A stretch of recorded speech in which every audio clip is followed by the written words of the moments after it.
Terima kasih teman-teman sudah bersabar. Maaf, wifi di tempat kita turun naik, ada geluduk barusan dan kita lanjut lagi informasinya tentang berita dunia, tentang geopolitik dunia, di mana saya yakin teman-teman saat ini membutuhkan informasi. Yang pertama tadi tentang Xi Jinping ketemu dengan 5 pemimpin negara-negara Asia Tengah, kemudian Sudan terjadi konflik horizontal antara First in Command atau Abdul Fattah Al-Burhan dengan Second in Command Dagalo. Dia adalah orang nomor 1, nomor 2, yang satunya Menhan, yang satunya Wamen gitu aja, yang satunya pemimpin militer. Dua-duanya tadinya bergabung untuk mengalahkan presiden yang lama di kudeta di tahun 2021. Kemudian terjadi konflik. Yang menarik adalah Abdul Fattah Al-Burhan di belakangnya adalah Amerika, Muhammad Hamdan Dagalo di belakangnya adalah Rusia. Kita tahu di Sudan saat ini Rusia dengan Wagnernya sudah menguasai tambang-tambang emas di sana, dan sebagai gantinya Rusia memberikan pelatihan militer melalui Wagnernya. Dan sekali lagi Tiongkok bermain sangat cantik di Sudan, gitu ya. Karena di sebelah Tiongkok ada sebuah negara yang namanya Djibouti. Jadi kalau lihat dari sisi Afrika, laut Red Sea atau Laut Merah itu ada Mesir, ada Sudan, dan ada Djibouti. Dan di Djibouti itulah pangkalan militer Tiongkok terbesar dengan lebih 10.000 personel army yang ada di sana. Sahabat semua, kita menceritakan hal-hal seperti ini bahwa Amerika saat ini lagi dikepung, dan yang mengepung adalah Tiongkok. Ini saya lanjutkan lagi, sekali lagi. Tujuannya ada sahabat semua, adik-adikku, anak-anakku, mengerti geopolitik sehingga waktu 5 tahun lagi Anda memegang negara ini, pada saat 10 tahun lagi Anda memegang negara ini, Anda bukan hanya jago kandang, bukan hanya bisa membangun kekuatan di dalam negeri, tapi di luar negeri kita disegani, gitu ya. Kita tahu pada saat 18-19 Mei Xi Jinping bertemu dengan 5 pemimpin Asia Tengah. Apa yang dilakukan oleh Biden? Biden pergi ke Tokyo tanggal 17 Mei, dan harusnya selesai dari Tokyo dia harus ke Papua Nugini. Dan kenapa dia harus ke Tokyo? Karena di Tokyo dia harus ke Jepang, dia harus mengcounter. Kita tahu Tiongkok sangat serius untuk mengambil Taiwan, provinsi. Jadi Tiongkok melihat Taiwan adalah provinsi. Di negara itu disebut one country two system. Jadi country-nya sama-sama China, tapi ada demokrasi yang di Taiwan, dan ada komunis di Cina daratan. Dan ke depan mereka yang menginginkan menjadi one country one system. Sekarang one country two system. Dan cita-cita Tiongkok, one system tersebut adalah provinsi Taiwan akan diambil. Dan banyak yang masih menganggap bahwa nggak mungkin Tiongkok berani perang, military war. Tapi Bosman atau Newman sudah sejak 2-3 tahun lalu mengatakan pasti military act atau tindakan militer. Dan sekali lagi, kita harus siap, kita harus mengambil peluang. Dan teman-teman, kita masuk ke rencana Biden ke Papua Nugini, padahal sudah dalam 100 tahun tidak ada pemimpin Amerika yang ke Papua Nugini. Dan ada apa dengan negara-negara Pasifik? Rupanya di Papua Nugini itu ada 18 negara Pacific Island ada bertemu di Papua Nugini. Rupanya Amerika hadir, memaksa dirinya hadir, karena mereka baru tahu bahwa di 18 negara Pasifik Selatan tersebut ada 2.000 proyek Tiongkok, 200-nya ada di Papua Nugini. Amerika Sekutu Barat kaget betapa cengkeramannya Tiongkok sudah masuk negara-negara Pasifik Selatan tersebut. Dan 2.000 proyek itu cukup banyak, dan alhamdulillah proyek Tiongkok di Indonesia baru 15.000 menurut Pak Luhut. Baru 15.000, luar biasa memang Tiongkok membantu perekonomian Indonesia. Jadi kita melihat secara geopolitik Amerika sangat cemas dengan kekuatan Tiongkok di negara Selatan Pasifik, sehingga tapi dia tidak jadi. Kenapa tidak jadi? Karena Di Amerika dia bisa kena impeach. Apa itu kena impeach? Kena mosi tidak percaya karena ceiling atau debt ceiling atau hutang dari negara dalam negeri Amerika sudah mencapai 31 triliun dolar, dan ini sudah 130% dari PDB-nya Amerika yang 25 triliun dolar ke 31 triliun dolar. PDB Amerika 25, hutangnya 31, udah ceiling, sudah 100%. Dan mau nggak mau, negara Amerika per Juni ini tidak bisa membayar gaji karyawan atau APBN-nya tidak punya uang untuk biaya operasi. Tentunya yang dilakukan adalah Biden sebagai wakil dari Partai Demokrat mengharapkan ceilingnya tadi dinaikin dan berhutang lagi. Ingat ya, negara Amerika juga berhutang, dan saya tidak menentang dengan kalimat negara Amerika berhutang, tapi ingat, hutangnya Amerika adalah dalam US dollar. Sekali lagi ya, hutangnya Amerika dalam US dollar. Ini yang harus Anda tekankan, Anda ingatkan kepada mereka-mereka yang pejabat yang harus bilang utang Indonesia aman, utang Indonesia iya, tapi utang Indonesia kan dalam mata uang asing, sementara mata uang seperti Amerika utangnya pada dolarnya sendiri.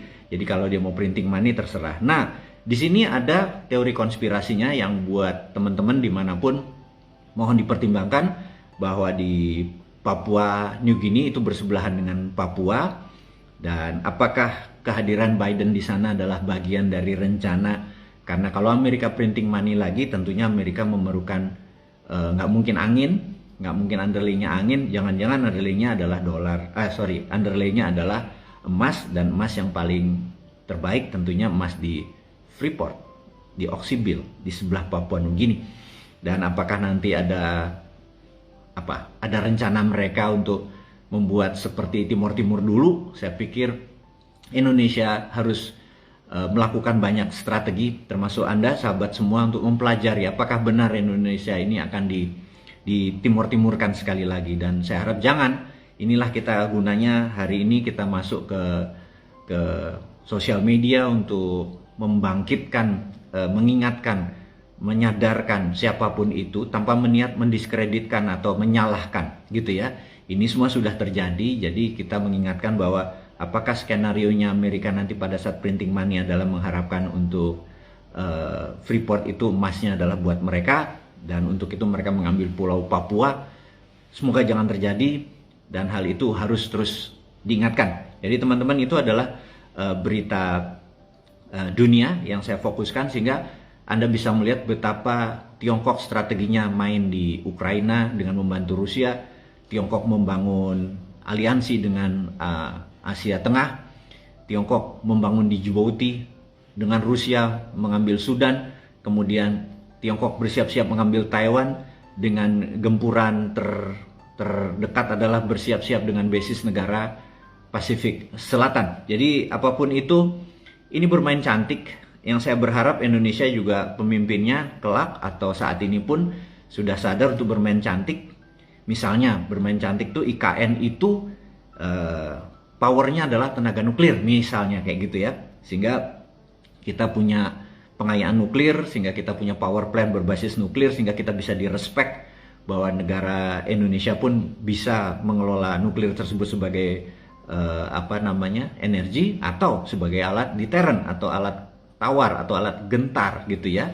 Itu semua adalah tergantung dari sahabat semua mengingatkan pejabat sekarang, atau one day Anda nggak lama lagi mengendalikan negara ini, bisa mengingatkan semua orang, pejabatnya, dan termasuk diri Anda, termasuk diri saya, bahwa Indonesia udah wajib untuk punya power plant berbasis nuklir, terutama di IKN gitu ya. Jadi sahabat semua, kita akan masuk ke topik berita nasional. Sekali lagi, berita nasional kita tahu ada tadi berita dunia dalam beritanya sudah selesai, kita masuk ke berita nasional sekarang.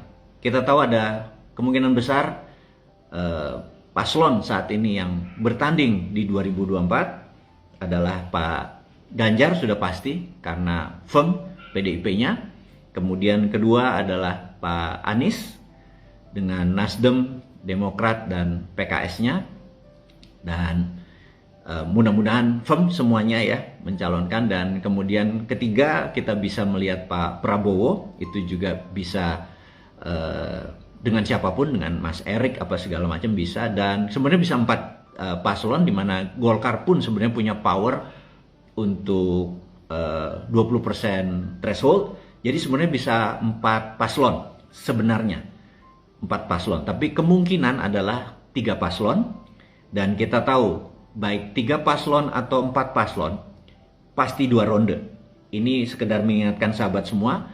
Ronde pertama adalah di bulan Februari, dan dengan berharap ada 50% plus 1. Kalau hal itu tidak tercapai, maka di bulan Mei ronde kedua. Dan ini kita utak-atik gatuk ya teman-teman ya, maaf sebentar, ini hanya sekedar untuk merefresh teman-teman, bahwa kalau yang masuk babak kedua adalah Prabowo versus Anies misalnya kayak gitu, maka kemungkinan besar Ganjar akan gabung Prabowo gitu ya. Terus kalau yang masuk adalah Ganjar versus Anies, kemungkinan Prabowo yang akan gabung ke Ganjar gitu ya. Dan ada yang menarik, kalau yang masuk adalah Prabowo versus Ganjar, maka kemungkinan besar Anies ke Prabowo gitu ya. Jadi ini adalah utak-atik gatuk supaya Anda memahami semua itu. Dan yang menjadi pertanyaan, new mind di mana? Ini yang ditunggu sahabat semua. Setelah menimbang, setelah memperhatikan, setelah mereview dalam beberapa minggu ini, maka Bosman selaku inisiator dari New Mind Nation, di tahun 2024 ini kita memilih tidak salah satu di antara ketiganya, tapi kita akan berkolaborasi dengan ketiganya. Mudah-mudahan Anies bisa terima Bosman, nggak mungkin ya. Atau Prabowo bisa terima Bosman sebagai wakil, rasanya nggak mungkin juga. Jadi lebih baik siapapun pemimpinnya, nomor 1, nomor 2, nomor 3 nanti yang menang, maka New Mind akan mengajukan salah satu alternatif ekonominya adalah menggunakan konsep-konsep yang kita sudah siapkan, kita sudah prepare. Apakah kita akan tidak membangun IKN? Enggak begitu. Bedanya New Mind dengan yang lain, New Mind tidak pernah terfikir untuk balas dendam. Contoh nih ya, jika New Mind dapat mandat, nggak mungkin mantan presiden kita cawe-cawe, nggak mungkin proyeknya kita tidak lanjutkan. Tetap kita lanjutkan dan ditambah proyek kita. Jadi misalnya New Mind dapat mandat, IKN tetap kita bangun, namun kita akan buat 10 IKN. Kenapa hanya Pasar Penajam saja yang kita bangun? Kenapa nggak bangun di Medan juga, nggak bangun di Sumatera juga, nggak bangun di Sulawesi? 10 yang kita bangun. Itu bedanya New Mind sama non New Mind. Mereka cuma bangun 1, kita bangun 10. Terus ini gimana? Tetap kita kerjain. Kemudian kita nggak dendam, kita nggak takut sama yang lalu. Misalnya mereka pernah buzzernya yang menyerang Bosman, apakah akan dibalikin, akan dipidana? Nggak ada. Kita tetap ampuni mereka, kita nggak pendendam. Itu bedanya New Mind. New Mind itu mikul dur mendem jero. Kita tuh ya udah, ini bangsa kita. Terus hutang bagaimana? Yang 7.600, wes kamu bisa ngutang, wes gak apa-apa. Kita nanti bangun, kita benerin negara ini, kita bayar sahur utangnya, dan kita bangun lagi. Itu bedanya kita dengan yang lain. Terus kita nggak pernah cawe-cawe sama mantan. Nggak. Aman. Nah, beda sama korupsi. New Mind cuma mengingatkan dalam 2 tahun ke depan, tolong Anda yang merasa korupsi, balikin. Ada waktu 2 tahun untuk membalikkan seluruh uang yang Anda korupsi. Anggap seperti tax amnesty. Ini namanya korupsi amnesty. Korupsi amnesty ini Anda monggo silahkan. Anda merasa aku pernah korupsi 10 miliar, balikin. Dah gitu tok. Nama Anda dibungkus rapih. Tidak ada yang tahu gitu ya. Dan ada waktu 2 tahun untuk Anda noto, Anda balikin.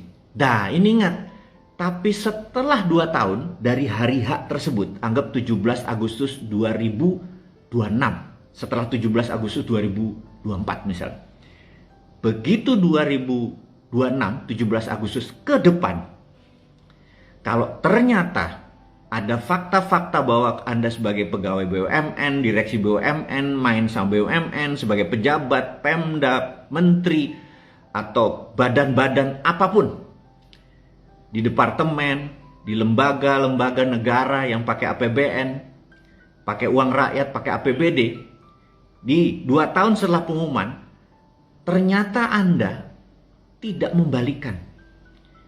Maka begitu nilainya itu di atas 10 miliar, sorry, kita akan terapkan hukuman mati kepada koruptor, kepada mereka-mereka yang melakukan itu. Jadi bersih-bersih ini selama 2 tahun Anda toto-toto sendiri harta Anda tersebut. Karena itulah kita bilang, kita nggak dendam. Anda nyolong sendiri kok, balikin sendiri. Kita nggak dendam, kita nggak pidanakan Anda, nggak akan balikin, memburukkan nama Anda. Nggak ada nama buruk, ke depan tuh benar-benar peace. Berdamai kita. Tapi sekali lagi untuk yang korupsi berbeda. Pokoknya ngaku aja, balikin, dah gitu aja. Tapi ingat, begitu ketahuan di atas 10 miliar habis Anda, gitu ya. Di bawah 10 miliar, 1 sampai 10 miliar Anda penjara seumur hidup, dan seluruh nama di KK, di kartu keluarga Anda, maaf, tidak boleh pakai fasilitas negara, nggak boleh sekolah negeri, nggak boleh pakai RSUD, nggak boleh pakai apapun yang bersifat negara yang punya. Anda pakai swasta aja. Anda nggak boleh keluar negeri, Anda nikmati aja di dalam negeri ini, karena itu sudah Anda beresi sendiri. Jadi kita tegas sekali urusan itu nanti. Sekali lagi, New Mind tidak penendam. Jadi kita nggak cawe-cawe di masa lalu, tapi yang korupsi Anda yang balikin. Jadi itu sangat jelas ya, posisi kita di 2024 kita berada netral. Kita memilih yang menang, kita masukkan proposal kita untuk membangun negeri ini, bagaimana menggunakan e-rupiah misalnya, bagaimana menggunakan e-gold, bagaimana menggunakan membuat IKN menjadi the first digital capital, atau digital menggunakan blockchain. Begitu pakai blockchain, sistem pajak pakai blockchain, gemeter itu semua koruptor, gitu ya. Jadi itulah yang akan kita usulkan di tahun 2024 ke sana, siapapun negaranya. Dan ingat, di tahun 2029, saya declare dari sekarang, 2029 New Mind harus memegang mandat. Ini yang kita bilang kita tunda selama 5 tahun ke depan dengan sabar. Di 2029 New Mind masuk pasti, itu saya garansi masuk, dan Anda semua adalah orang-orangnya tersebut, gitu ya. 2024 kita support siapapun itu yang akan membuat masa transisi yang tua-tua ini di era reformasi. Ingat ya, kita tahu selama 32 tahun itu Orde Baru berakhir di 2017-2018, kemudian dari 2017-2018 sampai sekarang selama 25 tahun itu adalah era reformasi. Dan ini adalah nanti nih 2024 sampai 2019 adalah masa transisi reformasi terakhir, karena kita menganggap reformasi doesn't work. Ini ngomongnya jelas. Karena ke depan doesn't work, bukan kemarin. Kemarin berhasil menumbangkan Orde Baru. Tapi secara ekonomi bisa dibilang belum terlalu berhasil. Contohnya adalah pembangunan ekonomi kita hanya 8,55% selama 25 tahun per tahunnya rata-rata. Bahkan 10 tahun terakhir hanya 5% alias turun. Tapi hutang naik 738%. Enggak apa-apa, hutang nggak masalah, karena nanti New Mind yang nyelesain. Nggak popo, wes aman-aman. Kita tahu cara mengendalikan negara ini, gitu ya. Jadi teman-teman, yang kita mau ingatkan adalah kita stay netral. Bagi Anda yang nyaman dengan Anies, monggo silahkan. Yang nyaman sama Pak Prabowo, monggo. Yang nyaman sama PDIP, monggo, gitu ya. Tetapi yang kita harapkan adalah kita sodok mereka untuk bisa menerima konsep New Mind atau New Mind Nation punya grand plan. Tidak merubah yang lama, tidak mengganti yang lama, tapi menambah instrumen-instrumennya. Jadi teman-teman, kita mengingatkan banyak hal kepada negara ini dan kita memberikan solusinya. Tadi solusi pertama adalah tidak dendam, gitu ya. Solusi berikutnya masalah hutang. Kita tahu hutang Indonesia katanya 7.600 triliun katanya. Tapi ada yang menarik.